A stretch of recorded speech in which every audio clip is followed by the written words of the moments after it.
ቅዱስ አሐዱ አምላክ አሜን። በስመ አብ ወልድ መንፈስ ቅዱስ አሐዱ አምላክ አሜን። በስመ አብ ወልድ መንፈስ ቅዱስ አሐዱ አምላክ አሜን። ሰላም ለእናንተ ይሁን ውድ የቻናል ቤተሰቦች እንደምን አላችሁ? እኔ ያለው እግዚአብሔር ይመስገን። እግዚአብሔር ሰላም ከሁላችንም ጋር ይሁን። እንኳን አደረሳችሁ አደረሰን። ታኅሳስ 18 ተከብሮ የሚውል ቅዱሳን አባቶቻችን አመታዊ ወራዊ መታሰቢያቸው በረከታቸው ረድኤታቸው ይደርብን አሜን። እንኳን ለቅዱሳን ሐዋርያት ቶማስ ወቲቶ እና አቡነ ሰላማ ከሳተ ብርሃን አመታዊ በዓል በሰላም አደረሳችሁ አደረሰን። ሐዋርያው ቅዱስ ቶማስ ከ12ቱ ቅዱሳን ሐዋርያት አንዱ የሆነው ቅዱስ ቶማስ ብዙ መከራ በማሳለፉና የጌታን ጎን በመዳሰስ ይታወቃል።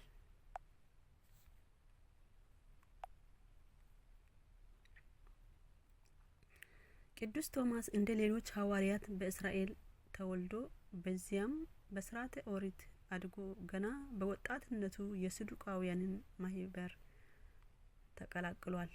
ሰዱቃውያን ሰው ከሞተ በኋላ አይነሳም ወይም አልቦ ትንሣኤ ሙታን የሚሉ ናቸው። መድኃኒታችን ኢየሱስ ክርስቶስ ማስተማር ሲጀምር ግን ቅዱስ ቶማስ ከነበረበት ማህበር ወጥቶ ጌታችን ተከተለ። ጌታችንም ከ12 ሐዋርያት አንዱ ይሁን ዘንድ ሾመው። የቀደመው ስሙ ዲዲሞስ ሲሆን ጌታችን ቶማስ ብሎታል። ቅዱስ ቶማስ ጌታ አልዓዛርን ለማስነሳት በሄደ ጊዜ ሌሎች ሐዋርያት ጌታ አይሁድን ይገድሉሃል ቅር ሲሉት እርሱ ግን እንሂድና አብረን እንሙት ሲል ፍቅሩን አሳይቷል። ዮሐንስ ወንጌል 11 ከቁጥር 16 ጌታችን ትንሣኤ ለደቀ መዛሙርቱ በገለጠ ጊዜ ያልነበረው ቶማስ ካላየው አላምንም አለ። ምክንያቱም ለጌታችን ከነበረው ፍቅሩ የተነሳ እውነት አልመስል ብለው አንድም ሌሎች ሐዋርያት ትንሣኤ አየን እያሉ ሲያስተምሩ እኔ ግን ሰማው ብዬ ማስተማሬ ነው ብሎ በማሰቡ ነበር። ለጊዜውም ጌታ ተገልጠው ቢገስጸውም እግዚእ ወአምላክዬ ጌታዬና አምላኬ ብሎ ፍጹም ሃይማኖቱን ገልጿል።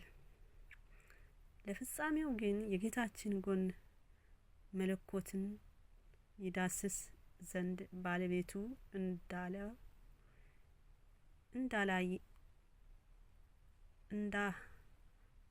እንዳደለው ያጠይቃል። መለኮቱን የዳሰሰች ይቺ ቅድስት እጁ ዛሬም ድረስ ሕያው ናት። ቅዱስ ሐዋርያ መንፈስ ቅዱስ ተቀብለው አገር ስብከቱ ሲከፋፈል ለቅዱስ ቶማስ ህንድና በዙሪያው ያሉ ሀገራት ደረሰ። ከዚያች በኋላ ነው እንዲህ ዝርዝሩ የማንጨርሰው ተጋድሎ የፈጸመው። ቅዱሱ በነበረው ፍጹም ትጋት አባቶቻችን ዘአስር ቅዋ ለብሔረ ህንድ በወንጌል ያስጌጣት ሲሉ ያከብሩታል። ቅዱስ ቶማስ ንጉስ ሉኪዮስንና የሀገሩ ህዝብ ለማሳመን በችንካር መሬት ላይ ወጥሮ ቆዳውን ገፍቶታል። ቆዳውንም እንደገና ሰፍተው አሸዋ ሞልተው አሸክሞታል። በየመንገዱ የተገፈፈ ገላውን ጨው ቢቀቡት በጎች መጥቶ ግጠው በልተውታል። በዚህ ምክንያት ኩሉ የአክ እንዘ የአክ ዘመኑ አባግሁም ለቶማስ እስሜ አራዊት ኮኑ ብሎ ዋል ሊቃውንቱ።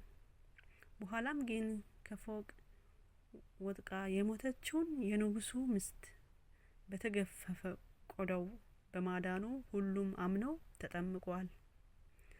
አዲሱ ሐዋርያ ልክ እንደ ቅዱስ ጳውሎስ አንዳንዴ በፍልጥ ሌላ ጊዜም በመከራ ለወንጌልና ለቤተ ክርስቲያን ተጋድሏል። ያለማቋረጥ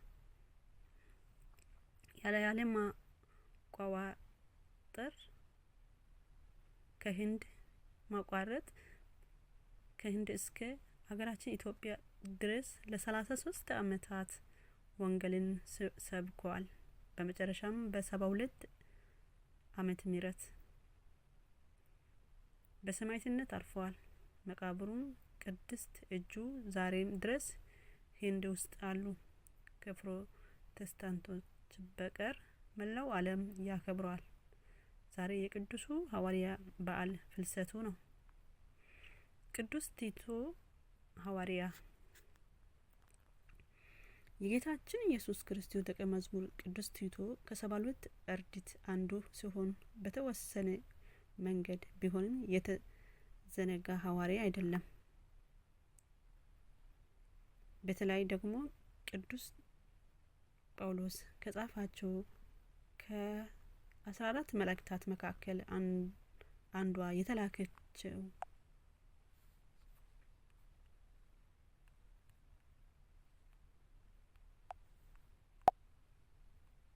ለዚህ ቅዱስ መሆኑን ታሪኩ እንኳን ባይነግረን ስሙ አይረሳም።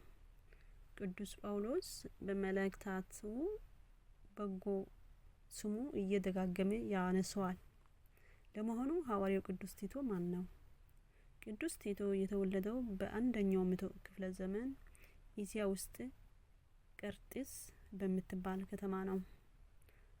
መዳን በእውነት ይመስላቸዋል ስለነበረ የአካባቢው ሰዎች የግሪክ ፍልስፍና ጠንክረው ይማር ነበር። ቅዱስ ቲቶም በወጣትነቱ ወደ ትምህርት ቤት ገብቶ የግሪክን ፍልስፍና የዮናናውያን ጥበብ ስጋ ተማረ። በጥቂቱም ጊዜ የሁሉ የበላይ ሆነው ቅዱስ ምክንያቱ ሳያውቀው ለኔ ቢጤዎች ያበላ ያጠጣ ይንከባከባቸው ነበር። እግዚአብሔር ግን የዚህ ቅን ሰው በጎነት እንዲቀር አልወደደምና አንድ ቀን በራእይ ተገልጦለት በራእይም እንደ ምክንያቱ ያልተረዳው ነገር ቲቶ ሆይ ስለ ነፍስ ድህነት ተጋደል፣ ይህ ዓለም ኃላፊ ነው ስለው ሰማ። ከእንቅልፉ ነቅቶ በእጅጉ ደነገጠ። የሚያደርገውንም አጣ። ያገራቸውን ሁሉ ምንም ሊገባቸው አልቻለም። ድንገት ግን በዚህ ሰሞን ከወደ ኢየሩሳሌም አዲስ ዜና ተሰማ።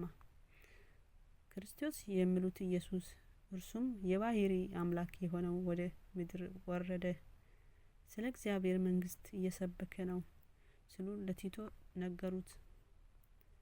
ሌላስ ምን እያላችሁን አላቸው። በእጃቸው ደውያን ይፈውሳሉ፣ ሙታን ያነሳሉ፣ ዕውራንን ያያሉ፣ ለምጻሞችም ይነጻሉ፣ ሌሎች ብዙ ታምራት እየተደረገ ነው አሉት። የወቅቱ የሀገር አክራጢስ መኮንን ፍላስፋ ነበረና ስለ ክርስቶስ ሲሰማ ሊመራመር ወደደ። ብልህ ጥበበኛ ሰው ፈልጉልኝ ብለው ተከታዮቹ ብልካቸው ከቲቶ የተሻለ በአካባቢ አልነበረምና እርሱም አመጡት። መኮንኑ ቲቶ ነገሩን ትክክል ወይም ስህተት መሆኑን በጥልቅ መርምሬ ምላሽ አምጣልኝ ብለው ላከው። ቅዱስ ቲቶ ፈጥኖ ተነስቶ ወደ ኢየሩሳሌም ገሰገሰ። ወደ ከተማዋም እንደገባ ጌታችን አፋልጎ አገኘው። ጌታችንን ክርስቶስ በስልጣነ ቃሉ ደውያን ሲያርቅ አጋንንትን ሲያሳድዳቸው ተመልክቶ ይህን ስራ የፍጡር እንዳልሆነ ተረዳ። ጌታችን ሲያስተምረው ትምህርት የግሪክ ፍልስፍናን እጅግ ርቆ መንጥቆ አገኘው። ጌታ በጣዕመ ቃሉ የሚያስተምረውን ሰማያዊ በዚህ ላይ ዘላለማዊ የሆነው ትምህርት ነው። በራእይ ስለ ነፍስ ተጋደል ያለው ምስጢሩን አየ፣ ተተረጎመለት። በዚህ ምክንያት ጊዜ አላጠፋም። ወዲያውም አምኖ ተከታይ ሆነ። ጌታም ከ72 አርድእት ደምረው የአክራጥስ መኮንን ምነው ዘገየ ብለው ያየውን ሁሉ ጽፎ እንደማይመለስ ስም አክሎ ደብዳቤ ላከለት። ከዚህም በኋላ ቅዱስ ቲቶ ከጌታችን እግር ለ3 ዓመታት ተምሮ በበዓለ 50 መንፈስ ቅዱስን ተቀብሎ በሞላው እስያ ወንጌል ሰብኳል። ቅዱስ ጳውሎስ ባመነ ጊዜ ደግሞ የእርሱ ደቀ መዝሙር ሆኖ ለ25 ዓመታት አስተምሯል። ቅዱስ ጳውሎስ ሰማዕትነት ከሆነ በኋላ ደግሞ ወደ አክራጥስ ተመልሶ ሕዝቡን አሳምኖ አጠምቆ ቤተ ክርስቲያን አንጿል።